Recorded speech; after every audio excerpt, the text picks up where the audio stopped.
Oke, Julia. Jadi ada pertanyaan apa nih yang bisa kita diskusikan hari ini? Oh ya, oke. Mungkin gini Pak, ini kan saya sekarang itu emang posisinya sudah resign nih Pak. Oke, Dan untuk resignnya itu emang baru kurang lebih 3 minggu. Jadi sekarang itu saya emang fokus lagi cari pekerjaan baru nih Pak. oke, Untuk pengalaman kerja itu sudah punya pengalaman sebagai QC supervisor kurang lebih dari 3 tahun Pak di PT sesuai yang di CV saya nih Pak. oke, Nah, oke. namun untuk sekarang menurut saya ini kan sudah 3 minggu nih Pak saya tahap proses pencarian kerja. Nah, kemarin itu sebenarnya udah sempat sampai apa sih namanya interview ke user mungkin udah Oh, sampai tiga oke. kali sampai ke vice presidennya Pak. Tapi pas udah sampai sekarang kok nggak ada feedbacknya. Sampai itu kemarin saya tanya Pak, cuma belum dibalas sama perusahaannya. Nah mungkin kira-kira nih Pak, gimana nih saran dari Pak Aga untuk kita nih biar tetap apa ya mungkin lebih tahu kayak kekurangannya di mana sih sebenarnya gitu, Pak. Oke, aku jelasin dulu ya. Berarti, sorry, aku butuh pertanyaan tambahan. Jadi yang udah sampai Mm-mm. interview banyak itu di satu perusahaan ya? Cuman udah HR, user, VP gitu. Iya, betul, Pak. Usernya itu VP doang. Si usernya adalah VP atau sebelumnya ada manajer juga. Sebelumnya itu HR, terus manajer, terus yang ketiga itu manajer sama VP-nya, Pak. Oh, oke. Apakah perusahaan tersebut dan posisi tersebut relevan dengan pengalaman terakhir atau pendidikan terakhir? Relevan Pak karena emang sih sebelumnya kan saya untuk pekerjaannya itu kan di bagian QC ya Pak itu bagian lapangan mungkin ya lebih kontrol ke proses produksi terus kemarin itu saya nyoba di bagian QA Pak karena kebetulan emang di tempat saya itu kita nggak cuma belajar tentang proses produksi tapi emang kita dituntut untuk harus mengerti sistem mungkin kayak belajar tentang audit untuk sertifikasi emang kita dilibatin mungkin kayak lead auditor, terus harus paham kayak ISO, HACCP, segala macam. Jadi mungkin menurut saya masih bisa Pak saya jika ada kesempatan untuk di posisi itu, seperti itu Pak. Oh, oke, I see. Ini aku jawab dulu ya. Ini berarti kita pembahasannya adalah terkait dengan bagaimana cara memperoleh pekerjaan selanjutnya di mana kita sebagai seorang experience ya. Ya Oke, Pak. aku abaikan dulu terkait dengan perusahaan tadi posisinya masih nunggu dan itu pun kamu sudah coba follow up gitu ya. Itu Mm-mm. aku singkirin dulu itu. Aku pengen menyampaikan ini dulu ya. Aku mau share screen. Apakah sudah muncul layar putih di situ? Ya sudah Pak. Aku jelasin dulu ya. Di CV itu Mm-mm. banyak sekali informasi penting. Oke, mulai dari Oke. pendidikan dan lain-lain, informasi pribadi itulah aku nggak perlu sebut. Nah, untuk orang yang punya pengalaman kerja, ini aku kasih kamu sudut pandang aja ya, udah punya pengalaman kerja, ada 3 bagian CV yang harus dikaitkan. Tiga Mm-mm. bagian CV itu adalah bagian pengalaman kerja, yang nggak aku Iya Pak. bahas bukan berarti nggak penting ya, pengalaman kerja, Iya. terus skill, Mm-mm. buktinya di sini aja deh, pengalaman kerja, ini skill, ini, terus di sebelah sini itu adalah pendidikan, gitu ya. Terus di sini tuh training atau sertifikasi gitu, pelatihan gitu, training, pelatihan. 3 hal ini dia itu akan saling berhubungan gitu. Inilah kurang lebih gambarnya ya, kayak gitu. Nah, yang utama itu adalah ini loh, gitu. Skill. Nah, Oke. begini, intinya tuh begini.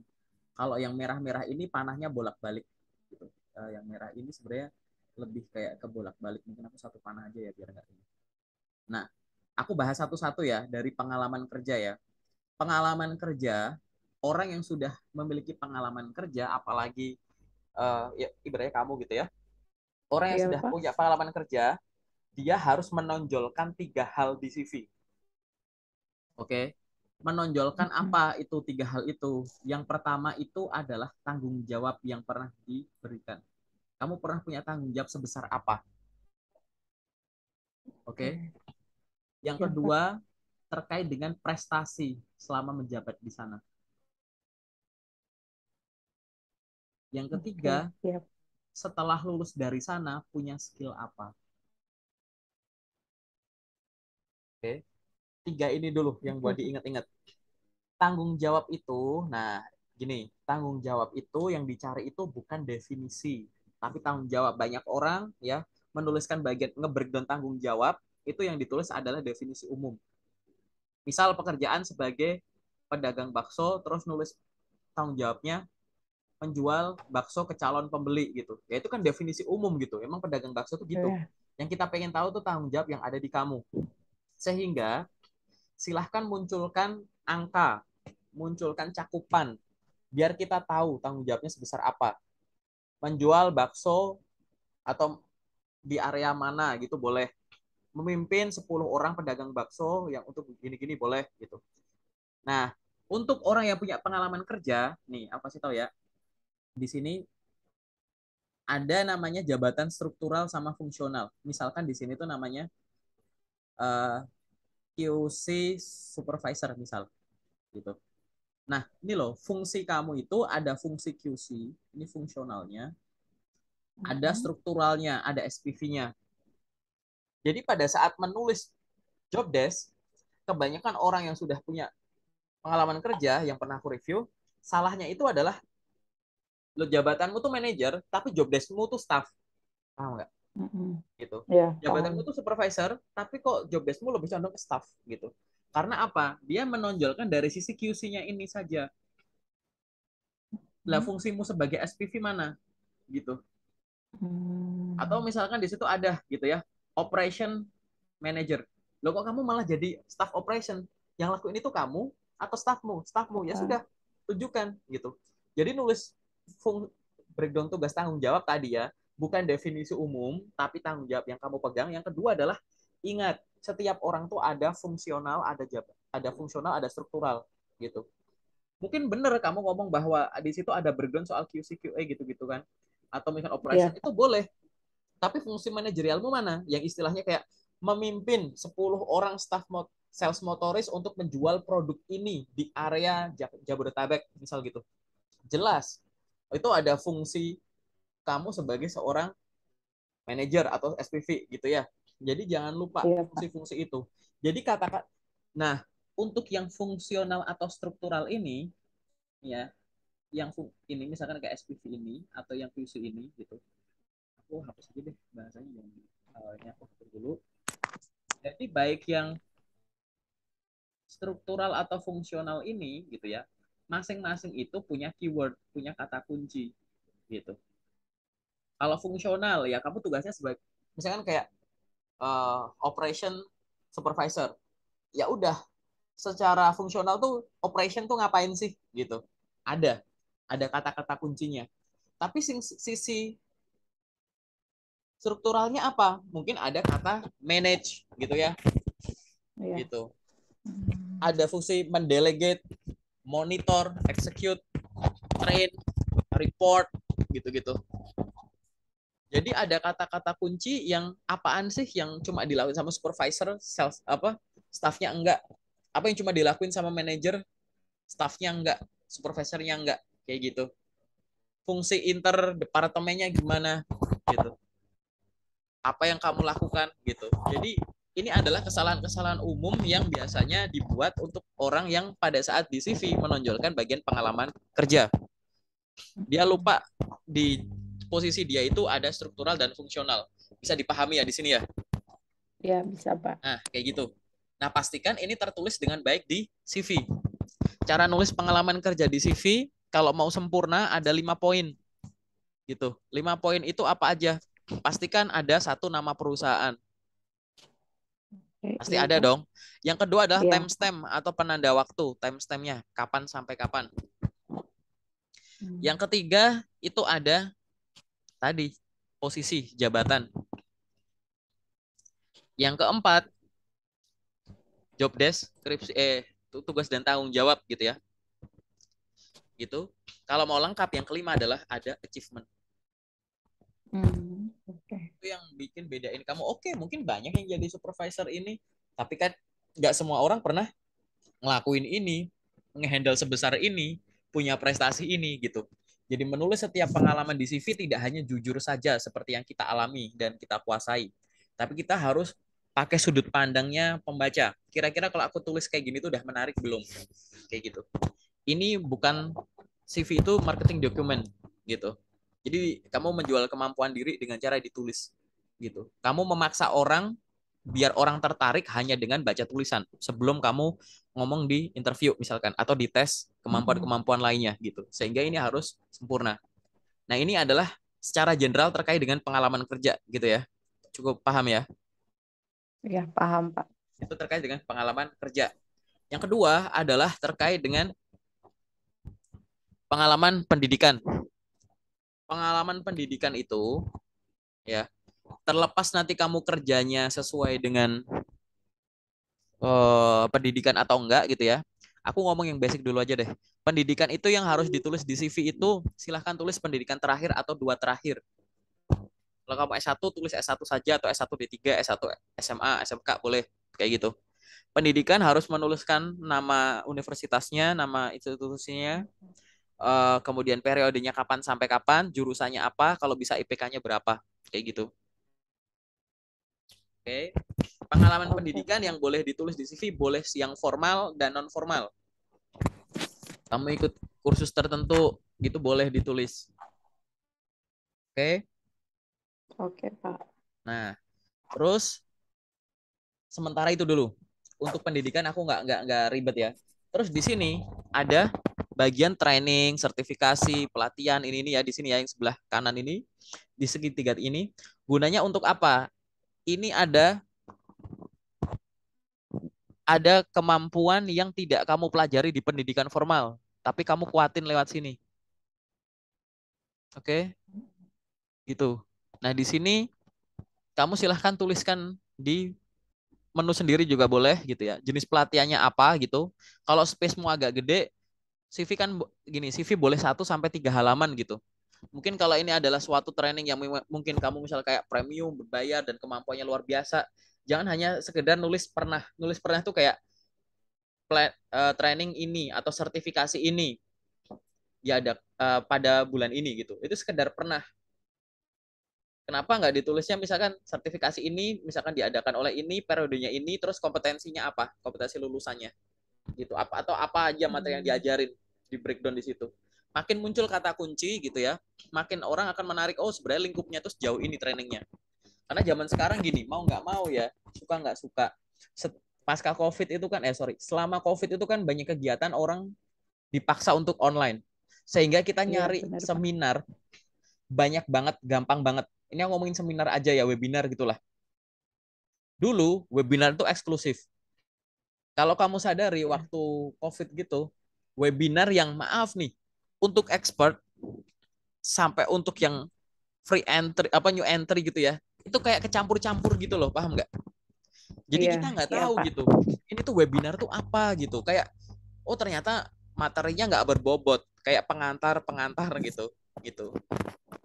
Jadi kayak semacam itu ya. Jadi makanya bagusnya kalau kamu punya training tertentu, pelatihan tertentu, silahkan di breakdown saja. Biar kita tahu gitu. Ini tuh training kamu itu level pemula, ya, level menengah atau Iya, yang Pak. udah advance kayak gitu. Keuntungannya yang lain adalah menuliskan kata kunci ini adalah apa? Barangkali di kata kunci ini itu sama seperti kata kunci yang dibutuhkan oleh posisi yang sedang dibuka gitu. Kita butuh orang yang bisa ABC nih. Nah, pada saat menuliskan di CV ABC ini kamu tulis. Nah, itu otomatis ya bagi recruiter gitu, dia akan ngelihat bahwa oh ini dia di sini belajar ini nih ternyata gitu. Jadi biar biar nggak dianggap kayak ya orang ikut webinar-webinar gratis dapat sertifikat misalkan gitu. Ini aku mungkin webinar atau training-training yang lain gitu ya. Iya. Nah, setelah ada semua ini, kenapa kok digambar di depanku ini? Aku akhirnya nulis di skill. Karena ini adalah kesalahan yang paling sering juga dibuat. Dan ini adalah yang sebenarnya nggak penting gitu. Gini, aku kasih tahu. Kalau kamu di CV punya pengalaman, kan ini CV-mu katakanlah, sorry aku zoom out dikit ya. Ini kamu punya CV Iya, nih. Pak. ya kan? Di dalam CV ini katakanlah pengalaman pendidikan ada di sini misalkan. Pengalaman pendidikan ada di sini. Ini pendidikan misalkan. Terus habis itu pengalaman kerja kamu tulisnya di sini misal. Oke. Terus habis itu ada skill, ada pengalaman training-training misalkan di bagian sini. Nah, maksudku adalah kita tuh menuliskan di CV tuh harusnya sudut pandangnya gini loh. Dengan aku pernah kerja di sini, aku punya skill apa sih? Dengan aku pernah sekolah di sini, aku punya skill apa sih? Dengan aku pernah ikut training, seminar, sertifikasi, aku punya skill apa sih? Gitu. Ini adalah hal simple yang banyak orang salah gitu. Salahnya di mana Juli? Misalkan gini, ini ada pendidikan di atas ini. Pendidikannya apa gitu kan? Terus sama skill tuh nggak nyambung gitu. Pernah kerja apa skill nggak nyambung. Pendidikan S1 akuntansi, pernah kerja sebagai staff accounting, pernah jadi admin dan lain-lain. Skill yang ditulis Microsoft Office, Canva. Maksudku tuh kayak kamu nggak ngambil pelajaran apapun kah dari kuliahmu akuntansi gitu, gitu. Terus habis itu kalau nggak soft skill banyak gitu, ya kan? Lah kalau nggak malah softwarenya cuma software Microsoft Office. Jadi seolah-olah tuh aku gini ya, aku sudut pandangnya tuh bukan user, bukan HR, aku user ya.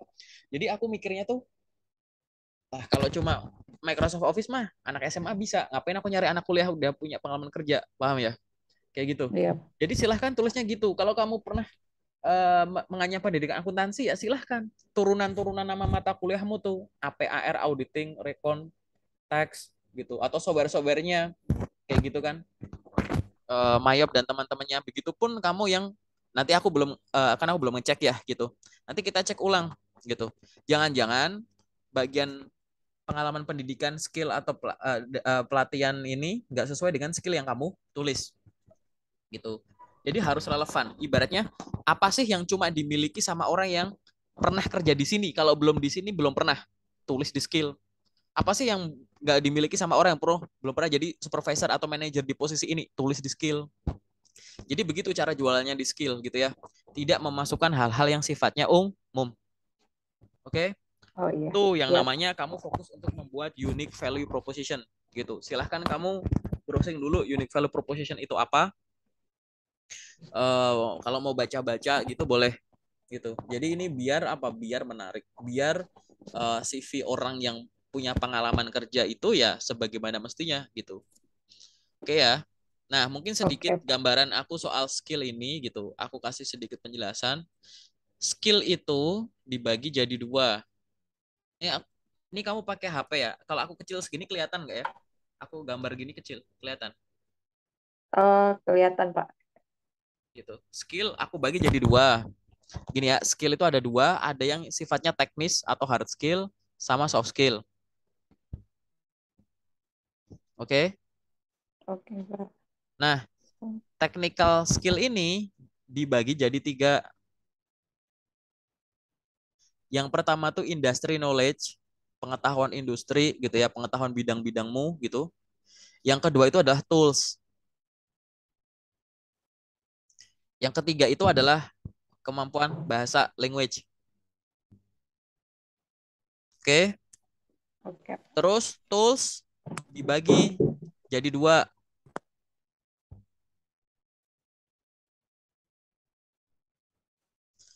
Ada software, ada hardware. Kesimpulannya adalah kamu di CV masuk nulis bagian skill itu boleh masukin apa selain soft skill. Ini soft skill aku sebut terakhir karena ini kayak nggak usah banyak-banyak juga nggak apa-apa gitu. Kamu masukin technical skillmu aja semua nggak apa-apa gitu. Apa itu nih industry knowledge, bidang-bidang kamu gitu. Sales and marketing, uh, quality assurance gitu, quality control, uh, food technology gitu, business administration, business development, digital marketing, sektoral kayak gitu. Boleh. Atau yang kedua adalah tools, software. Software apa yang kamu kuasai? Tulis nama software dan hardware. Hardware apa yang bisa kamu operasikan? Nah, ini aku kasih penjelasan juga. Jadi di software atau hardware ini kamu boleh menuliskannya dengan dua cara. Berdasarkan namanya dan metodenya. Misal, kamu boleh nulis itu misalkan Microsoft Word gitu, nama softwarenya gitu kan. Boleh juga fungsinya pembukuan, pembuatan laporan keuangan, rekapitulasi ini. Nah, gitu. Jadi boleh nama softwarenya gitu kan. Ada Premiere, ada Photoshop, gitu-gitu atau langsung ngapainnya di situ gitu. Content creation gitu atau foto editing, video editing gitu. Itu bagian skill juga. Kemudian language atau kemampuan bahasa.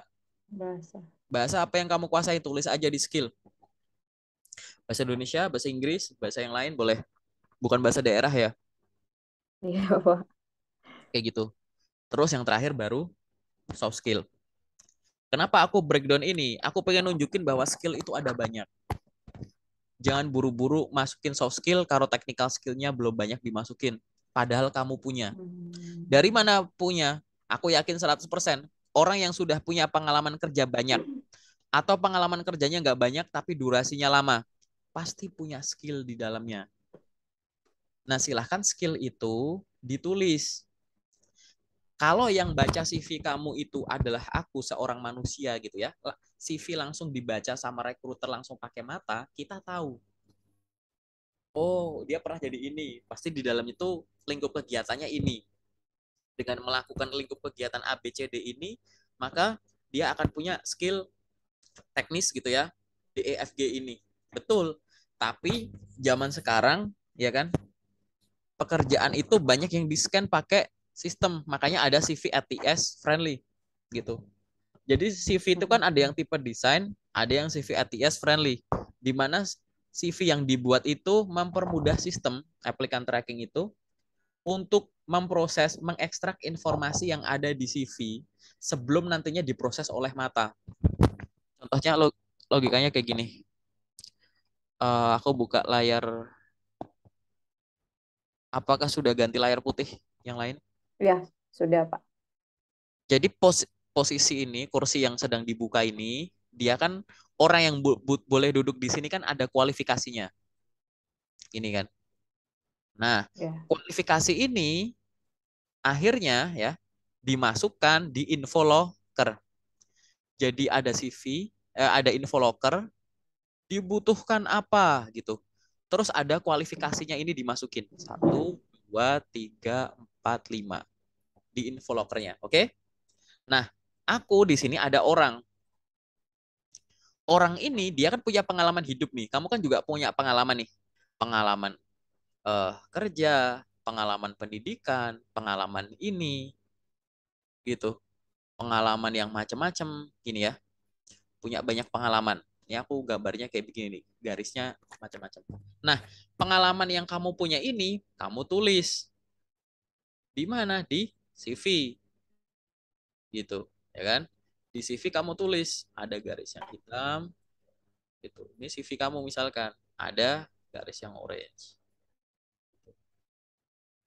Nah, nantinya yang namanya nyari kandidat itu akhirnya si recruiter itu kan dia akan melempar ini keluar biar terbaca oleh calon kandidat, ya kan?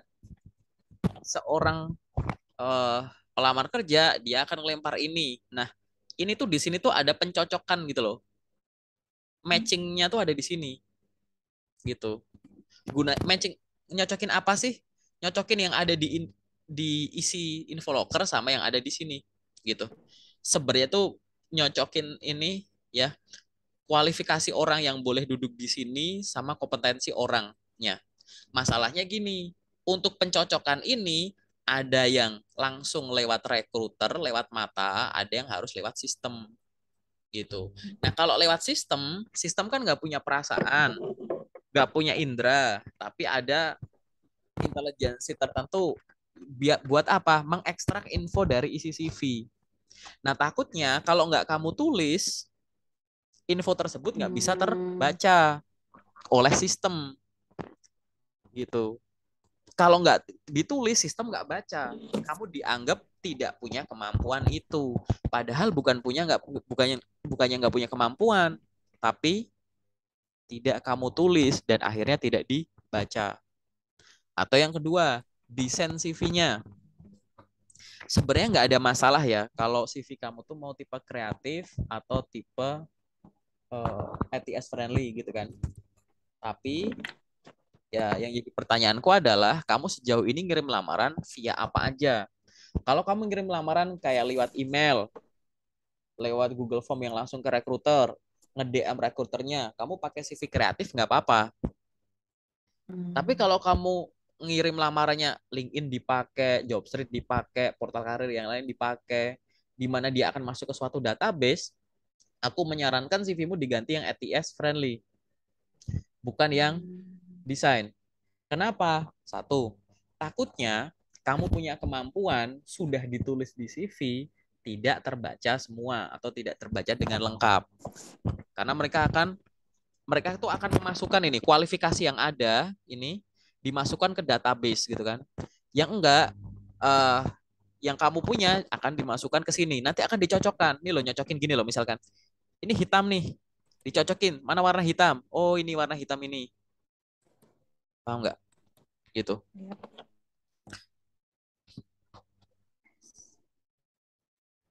Nah, ini yang harus dilakukan gitu. Nah, itu adalah cara untuk ya mempersiapkan dokumen dan lain-lain biar meningkatkan kemungkinan panggilan kerja. Setelah itu semua udah kamu pahami, udah kamu bikin dan lain-lain gitu ya, CV-nya aku anggap kamu udah punya yang benar dengan maksud yang jelas tertulis, tinggal kamu konsisten saja dalam kirim lamarannya. Apa itu bentuk konsistensinya? Pertama, kirim lamaran tiap hari. Gitu. Yang kedua, kirim lamaran pakai banyak platform. Jangan nyari loker yang cuma di LinkedIn doang, di luar ada, atau website doang. Semua dipakai, sumbermu banyak. Harus rutin tiap hari, gitu kan. Sumbernya banyak. Yang selanjutnya adalah, kalau bisa intensitas tinggi. Maksudnya apa? Teman-teman di grup loker itu, mereka itu bisa ngirim lamaran rata-rata 20-30 per hari.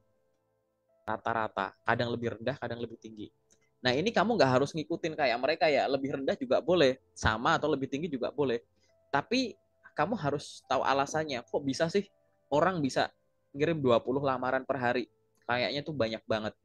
Nah, tadi kamu misalkan punya nyari loker lewat misalkan official Instagramnya perusahaan, terus website, terus LinkedIn, terus Jobstreet, terus Glints, misalkan 20 dibagi 5, 4. Kamu tinggal nyari 4 di LinkedIn, habis itu tutup, geser dulu ke Jobstreet, geser dulu kemana, habis itu balik ke sini lagi gitu. Itulah caranya gitu. Jadi kamu bagi-bagi gitu, ya kan? Nah, ini harus dilakukan. Kalau kamu nyari kerjanya sehari cuma sedikit, ya kurang. Tapi kan kita nggak bisa ya satu loker harus pakai satu CV misalkan gitu. Betul gitu. Informasi yang ada di CV gitu ya harus disesuaikan dengan lokernya. Tapi ingat, sumber loker kita ini ada banyak. Oke. Kalimatnya sama, cuma perlakuannya yang beda. Jadi gini, informasi yang ada di CV itu harus relevan dengan lokernya. Betul. Beda loker, beda isinya. Ya, tapi itu kan banyak orang mengartikannya adalah CV mengikuti loker. Jadi CV beda, kita langsung ganti isi CV, edit CV, ganti CV, edit CV lagi gitu. Ini makan waktu. Oke? Kalau kamu pakai tadi sumber lokermu banyak, sumber portalnya banyak ya, sumber info karirnya itu banyak, maka kalimat ini bisa kamu perlakukan bukan CV ngikutin lokernya. Ganti loker, ganti CV. Bukan. Tapi loker ngikutin CV-nya. Aku mau pakai CV ini dulu. Aku nggak mau edit-edit dulu. Aku sekarang mau nyari loker yang bisa aku kirim menggunakan CV ini di portal A. Udah tuh, kamu cari sampai habis, udah nih, udah nggak ada. Oke, aku geser dulu ke portal B. Aku geser dulu ke portal C. Ntar kalau udah habis, balik lagi ke A. Terus udah bener-bener nggak ada, baru edit. Paham nggak? Itu tuh akan jauh lebih cepat. Nah, banyak orang menyalahartikannya gitu. Ganti locker, edit lagi, edit. Nanti habis itu edit, mungkin ketemu locker lagi, diedit jadi yang posisi pertama gitu kan. Lah kan nggak efektif gitu.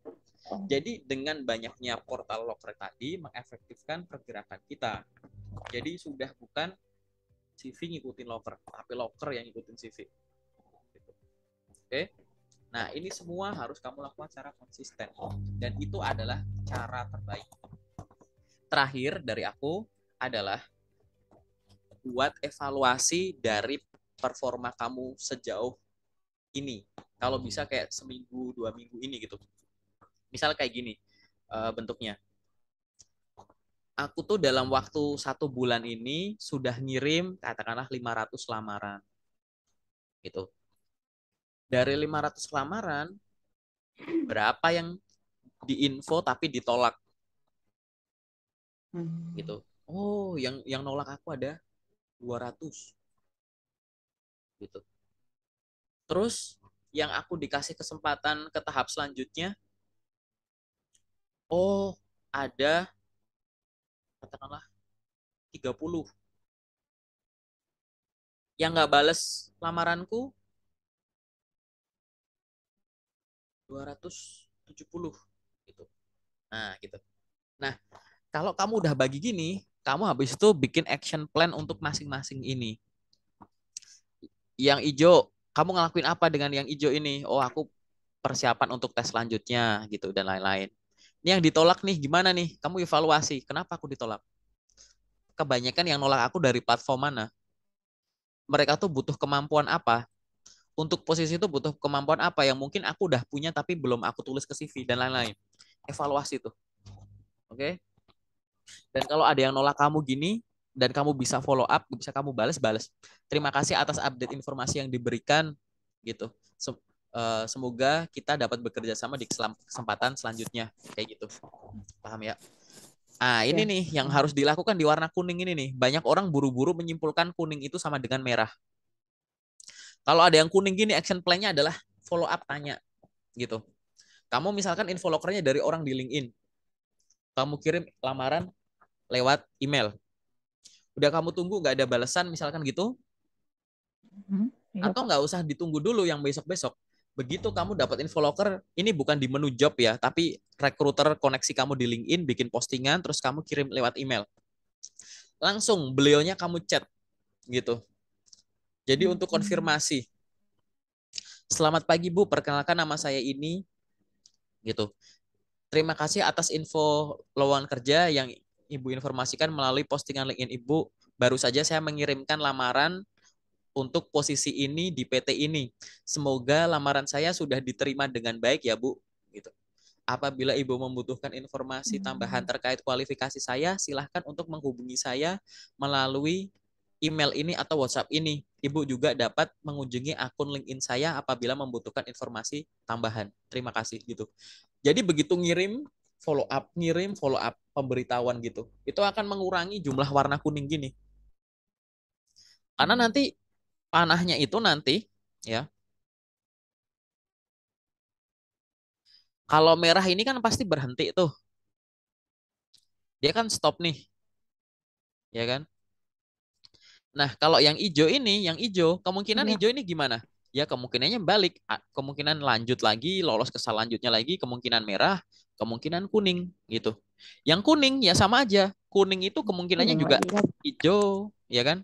Kemungkinannya merah, kemungkinannya udah dicuekin, aku follow up tetap dicuekin, ya sudah gitu. Kalau udah cuekin tetap dicuekin, tinggalin kayak gitu. Cari yang lain gitu. Nah, ini yang harus kamu lakukan terus-menerus gitu. Karena nanti akan ada kayak menganyam gitu. Di perusahaan ini aku udah sampai tahap ini, yang ini udah ini. Ya, tinggal pilih yang terbaik dari yang baik-baik ini versimu gitu. Itu yang akan menjadi kerjaanmu selanjutnya gitu. Paham ya? Ya, paham. Nah, itu adalah jawaban utuhnya terkait dengan pertanyaan generalmu ini. Gitu. Semoga cukup jelas ya. Iya, cukup